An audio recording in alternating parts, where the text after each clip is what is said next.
I fixed my dopamine, my 48-hour phone reset.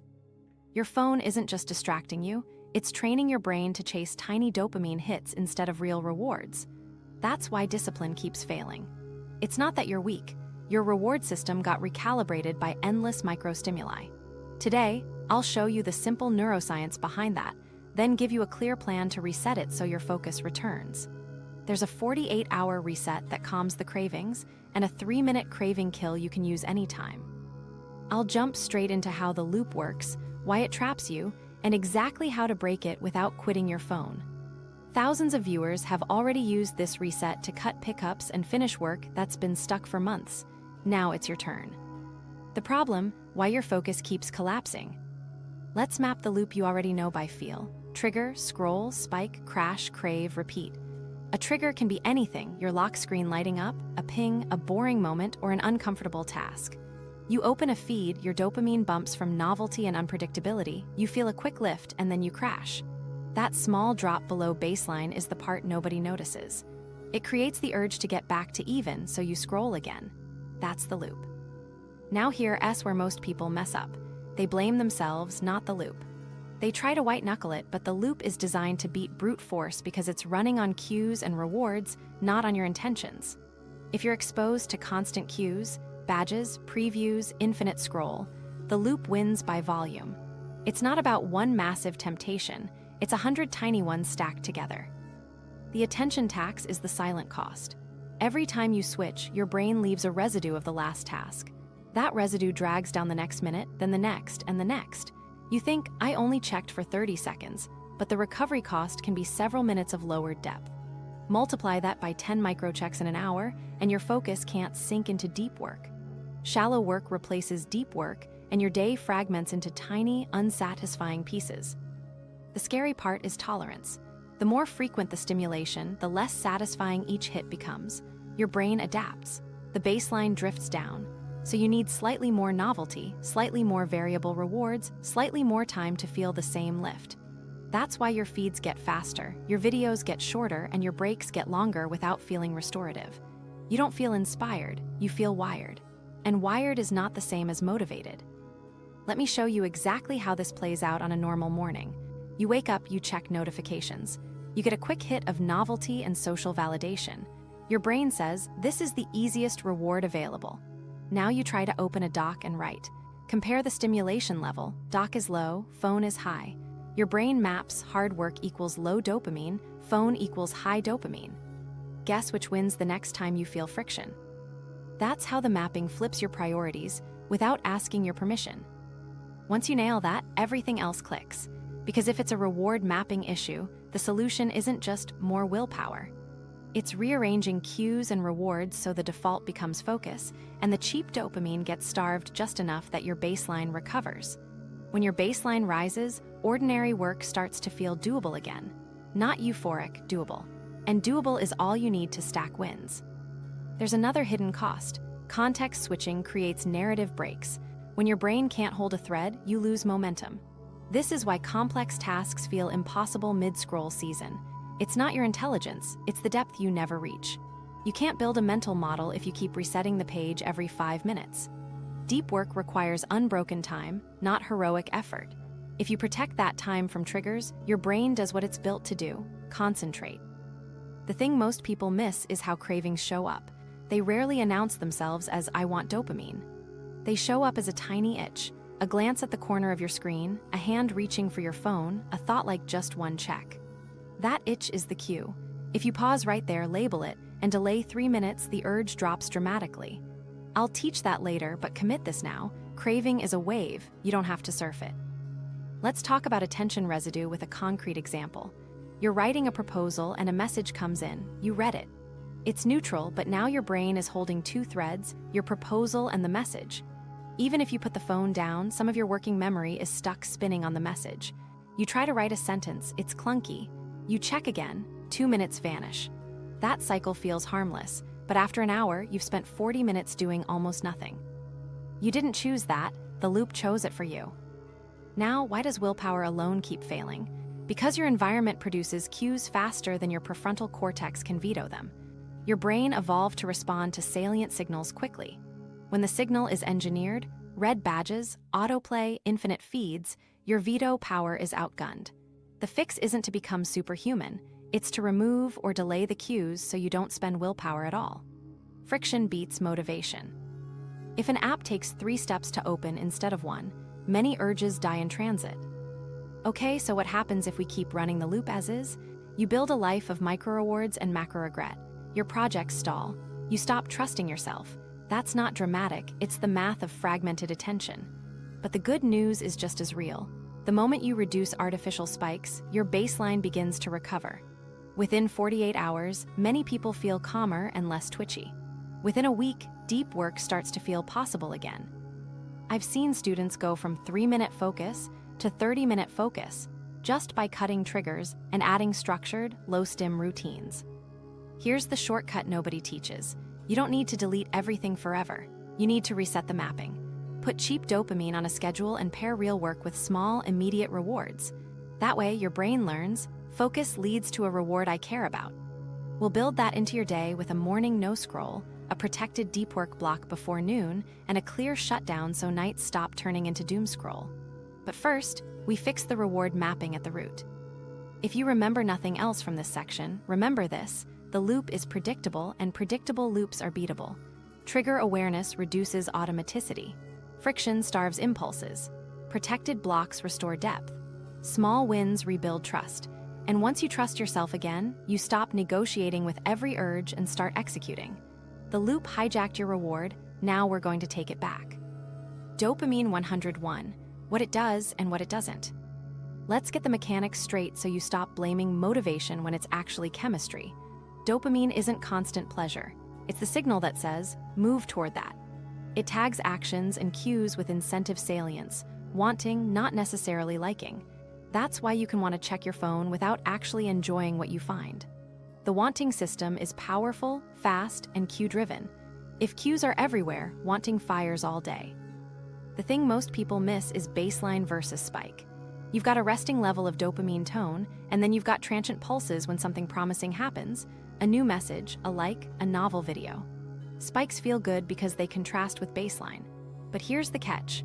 The more you chase artificial spikes, the more your baseline drifts down over time.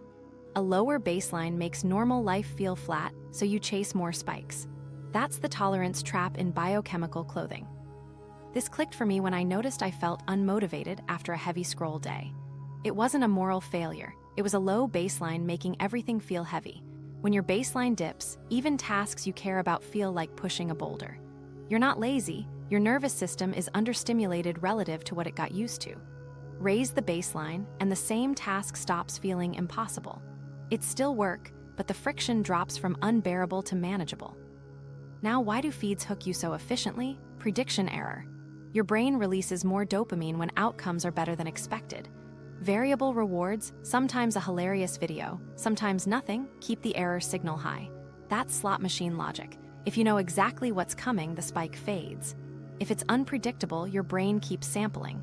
Infinite scroll bakes variable rewards into the interface. You're not weak, you're wired to explore uncertainty. Let's separate liking and wanting. Liking is the pleasure you get after consumption.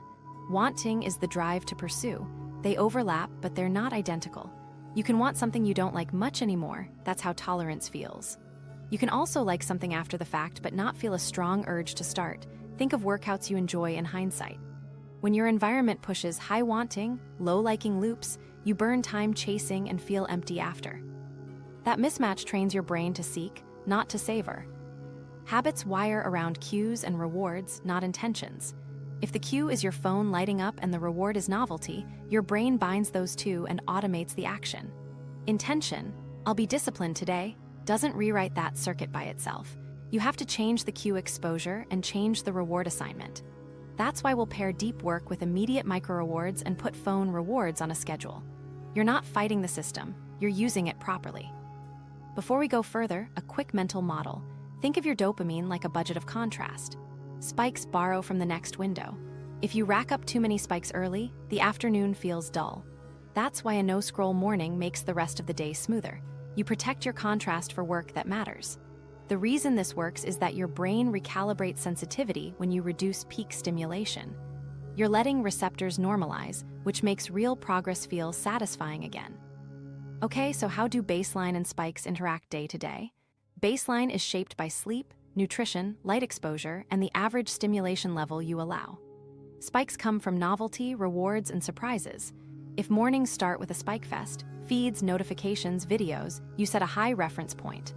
Writing an email then feels like sensory drought. If mornings are low stim, water, sunlight, a short walk, the first deep work block becomes the day's first meaningful spike. Your brain tags it as rewarding because it stands out. Now here's where most people mess up. They try to cut all dopamine. That's not the move. You need dopamine to act. The goal isn't zero, it's balanced inputs. Remove the artificially frequent spikes, keep steady baseline supports, and let your work supply the dopamine through progress signals. That means visible progress, clear goals, small wins, and immediate micro-rewards after effort. You're teaching your brain, this is the path to the good stuff. Let me show you exactly how prediction error shows up in your day. You open messages. Sometimes there's a juicy update, sometimes nothing. That variability keeps you checking. But if you batch messages into 2 predictable windows, you eliminate the uncertainty between windows. Cravings drop because your brain now expects, not now, which kills prediction error. The novelty moves into a container where you can choose to engage rather than react. Another key idea, ramping and recovery. Dopamine ramps up as you get closer to a goal. That ramp is motivating. If your goals are vague, the ramp can't build, so your brain looks for clearer ramps like progress bars and unread counts. When you define a tight definition of done, for a 60-minute block, you create a tangible ramp. Outline 3 slides, draft 300 words, reconcile 2 invoices. The ramp keeps you engaged, and the completion gives a clean spike that doesn't tank baseline. Common mistake time. People try to replace high-stim scrolling with high-stim productivity hacks. Loud music, constant switching between tasks, endless timers. That's still jittery. It can push output for a day, but it burns baseline fast. The better method is low-stim consistency. Fewer cues, longer blocks, clear finish lines, and periodic physical resets. You're smoothing the neurochemical ride so you don't need heroics at 3 p.m. Now, how do you feel a low baseline versus a bad task? Low baseline feels like global heaviness. Every task looks gray, and you seek easy novelty. A bad task feels specific. You avoid one thing but can do others. If everything feels dull, treat the baseline.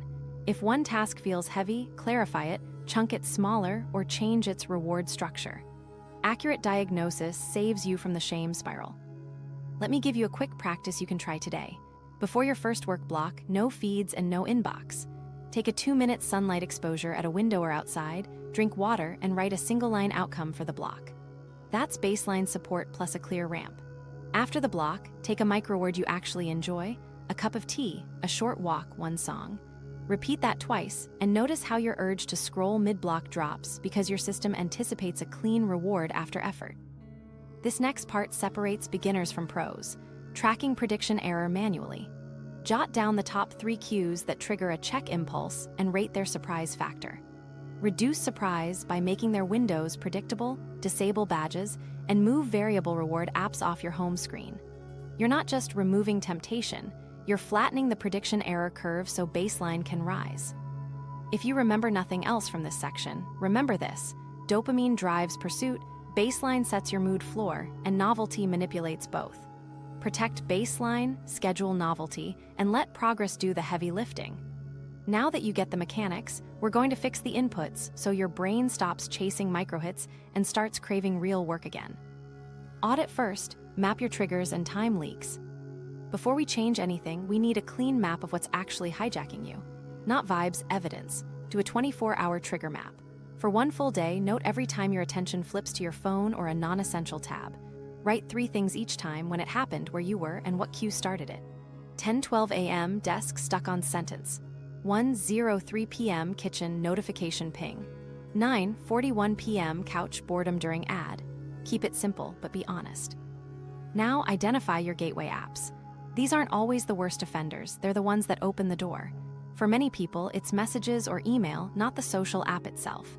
You go in to just check, then a badge or preview pulls you sideways. List your top 3 gateways and the notification types that get you: DM previews, likes, news alerts, shipping updates. If an alert can spark a variable reward, it's a gateway. Next, pinpoint boredom moments. These are the cracks where your brain reaches for easy novelty. Waiting in line, reheating lunch, bathroom breaks, between meetings, right before bed, first thing after waking, even the 30 seconds while a file loads. Write them down. These are predictable, so they're fixable. We'll plug them with low-stim substitutes later so you don't burn your baseline on filler. Let's talk time fragmentation. Open your calendar and mark every context switch you did yesterday. Each time you moved from meaningful work to a quick check, or from one task to another without a clear finish line, add a small hash. Most people find they switch 30 to 60 times. That's not a character flaw, it's a design flaw in the day. Your trigger map plus your switches shows where attention residue is accumulating. Now define one sacred focus block. This isn't your whole day, it's your daily non-negotiable. Pick a 60 to 120-minute window when your energy is naturally higher, often mid-morning. Set boundaries. No social feeds, no inbox, no messaging unless your job requires real-time support and only one project. Write a simple definition of done for that block, 2 pages drafted, slide outline finished, 5 problem sets solved. Specific beats ambitious. Here's the quick win that pays off immediately. Turn off 80% of your notifications for the next 48 hours. Keep only those that are truly time-sensitive from real people you must respond to, for example, calls from family, texts from your team lead, calendar alerts. Disable badges for everything else. If turning off feels scary, create a safety window. 2 check-in times when you'll manually open apps to scan for anything important. Predictability beats constant scanning. Before we continue, you need to separate device triggers from internal triggers. Device triggers are external, pings, badges, banners, previews. Internal triggers are feelings, boredom, uncertainty, fatigue, anxiety about a task. Mark which category each entry on your map belongs to. Why? Because the fixes are different. External triggers get removed or delayed. Internal triggers get acknowledged and redirected with the 3-minute urge protocol you'll learn later. The thing most people miss is microcues. You don't need a ping to get pulled. The mere sight of your phone, the glow of a screen, a red dot in your peripheral vision, those are cues. If your phone sits face up, your brain performs a constant background check for change scan. That scan taxes working memory. Solution: out of sight during focus, face down during casual work, and in another room during deep work. It's boring advice because it works. Let me show you exactly how to audit gateway behavior in practice. Pick one app, say Instagram. For 2 days, don't open it from your home screen. Move it off the first page or into the app library. Each time you feel the urge, jot the cue and the time. Then, only open it during one preset window. Notice 2 things: how often the urge rises without a notification, and how urges lose power when you expect a later check. That's prediction error dropping. Add a boredom buffer list to your Notes app or a sticky note. 3 to 5 low-stim options you'll do instead of scrolling during crack moments. Step outside for 1 minute, refill water, 10 deep breaths, write 1 sentence on your current task, stretch your calves, tidy 3 items. Keep it short and physical. You're not trying to be productive during breaks, you're protecting your baseline. Let's build your sacred block environment. Before the block, clear your desk except for the project materials, water, and a timer. Put your phone in another room or a closed drawer. On your computer, open only the tabs you need and log out of social accounts. If your work is inherently online, whitelist your task-specific sites and enable a blocker for everything else. Set a visual commitment, a sticky that says, 1 block, 1 project, done. Now, calculate your time leaks. Look at yesterday and add up all the unscheduled checks. Most people are shocked to see 45 to 120 minutes evaporated in 30-second bites. That number isn't there to shame you, it's your opportunity. If you recover even half of that with a sacred block and batch checks, you'll feel momentum by the end of the week. Okay, here's a fast test to validate your map. Tomorrow morning, run a 90-minute no-scroll window. No inbox, no feeds, no messages, just your first task with a clear done. After the block, take a micro-reward you enjoy and do a single scheduled check. If your urge to check mid-block drops even a little, your trigger map is already paying off. If it doesn't, your environment still leaks. Tighten the cues. Finally, set your boundaries in writing. 1 sentence each, where your phone lives during deep work when you'll check messages, which apps are off limits until after lunch, and who can bypass do not disturb. Share your sacred block with one person who will root for you. That social contract reduces just this once drift. With the map ready and your first boundaries in place, we'll use the 48-hour reset to let your baseline recover so focus stops feeling like uphill mud. The 48-hour dopamine reset protocol. This is the clean slate that pulls you out of the tolerance trap fast. The goal isn't punishment. It's to lower artificial spikes so your baseline can rebound. 48 hours is short enough to commit, long enough to feel a real shift. We're going to remove the biggest drivers of variable reward hits, replace them with low-stim inputs, stabilize your physiology, and anchor 2 short focus blocks so your brain relearns where the wins happen. Here's the promise. By the end of day 2, most people report calmer cravings, fewer autopilot checks, and easier entry into work. Let me show you exactly how to run it. First, remove the spike sources. For 48 hours, no social feeds and no shorts. That includes TikTok, Reels, Shorts, and infinite scroll timelines. If your job requires a platform, use a whitelist. Scheduled, purpose-only checks with a timer and no feed surfing. Turn off push alerts for everything except true emergencies, calls from selected contacts, and calendar reminders. Disable badges and previews. Autoplay off on every platform you touch. If you can't disable, log out for 2 days so opening requires intent. Now replace with low-stim inputs. Your brain hates a vacuum, so we'll give it quiet, not chaos. Every time you'd normally scroll, swap in one of these. A 3 to 10 minute walk without headphones, 2 minutes of diaphragmatic breathing, a page of paper notes on your current project, or simple chores like tidying a small area. Silence counts. Paper counts. Light movement counts. The idea is to keep your nervous system steady instead of spiky. Stabilize your physiology. Consistency beats hacks here. Keep regular meal times with a protein-forward breakfast to avoid glucose swings that mimic dopamine dips. Prioritize a consistent sleep window. Same bedtime, same wake time, even on the weekend if possible. Get morning light for a couple minutes soon after waking. Hydrate with water visible on your desk and set a gentle cue. Take a sip at each paragraph break or email send. You're smoothing the background so your brain doesn't go hunting for stimulation to wake up. Anchor focus with 2 25-minute low-stim blocks each day. Yes, just 2. One in the morning before any inbox or feeds and one mid-afternoon. Choose one project per block and write a tiny definition of done, outline the intro, reconcile 5 transactions, draft the email skeleton. Timer on, phone in another room, only required tabs open. After each block, take a micro-reward you actually enjoy that isn't digital novelty. Tea, stretch, a minute of sunlight, or a short walk. You're pairing effort with clean reward. Let me give you the day 1 flow. Wake up, no feeds. Water, brief light protein. Set your timer and knock out the first 25-minute block with a clear finish line. Micro-reward. Do your normal morning tasks, but keep notifications off and badges hidden. When the urge to check hits, notice it, breathe, and swap in a low-stim replacement. Batch your first digital check for messages or logistics into a 10-minute window late morning, no feeds, just utility. Lunch with real food, short walk, no scrolling. Mid-afternoon, run block 2. After work, you can do entertainment, but keep it non-feed. A show without autoplay, a book, a hobby. Bedtime, no phone in bed. Day 2 is the same with one tweak. Add a boredom buffer list in your Notes app or on a sticky, 5 low-stim substitutes you'll default to during cracks. You'll likely notice the urge intensity dropping and the time to start for your blocks shrinking a bit. That's the baseline inching up. Now, common mistakes. The first is going extreme and cutting every pleasant thing. That backfires. You're not banning joy, you're banning engineered unpredictability for 2 days. Keep small pleasures. Good food, conversation, a playlist without algorithmic discovery, an episode you choose.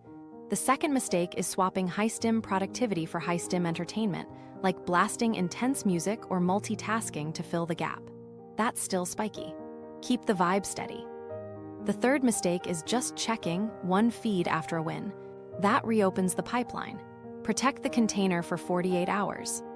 What if your work is online? Use fences, not fantasies. Before each work session, define the exact sites and tools you need. Enable a blocker that allows only those domains for the session length. If you must message, batch it into 2 short windows. No feed surfing in between. This keeps variable rewards out while allowing real work in. Now the specifics of removing and replacing. Delete or offload feed apps temporarily, or move them into the app library or a hidden folder with a neutral name. Remove them from your home screen so there's no micro-cue. Disable suggestions and related video panes wherever possible. On desktop, install a simple extension to block recommended feeds on platforms you must use. If you hit a feed by habit, close it immediately, stand up, and do your low-stim substitute. The interruption pattern matters. For sleep, set a hard 60-minute downshift before bed. No feeds, no inbox. Low-stim choices only: stretch, shower, light reading, light chores. Put your charger far from the bed. If your brain begs for novelty, give it predictable novelty. Rewatch a comfort show without autoplay or skim a physical magazine. Predictability lowers prediction error, which lowers spikes. Let me show you a micro-story from a student last month. She was averaging 12 pickups per hour and couldn't start essays. We ran the 48-hour reset with 2 25-minute blocks per day, notifications off, phone in a drawer, and a 5-minute walk anytime the urge spiked. By the end of day 2, pickups dropped to 4 per hour, and she finished a rough draft in her afternoon block. No heroics, just fewer cues and a clean micro-reward after each block. The difference wasn't discipline, it was mapping. What about cravings that feel unbearable? Use the 3-minute urge protocol during the reset. Name the cue, delay 3 minutes, regulate with a few slow breaths or a splash of cold water on wrists or face, then choose your low-stim replacement. Most urges peak and fall within that window. If it's still sticky, leave the room. Physical displacement breaks the loop faster than arguing with yourself. Measure the reset so your brain sees progress. Track 3 metrics: daily pickups, minutes of deep focus, and number of urges you delayed. You don't need perfect numbers, you need direction. If pickups trend down and delayed urges trend up, you're winning. Write one line after each block, what you finished and how starting felt. That line reinforces the new reward mapping. By the end of 48 hours, you should feel less twitchy and more able to start. Don't sprint back to feeds. We'll transition into the daily focus stack so the reset becomes your new default. Keep notifications off by default, keep the morning no scroll, keep 2 focused blocks, and schedule any optional scrolling into small windows. You've steadied the baseline, now we'll build habits that compound it.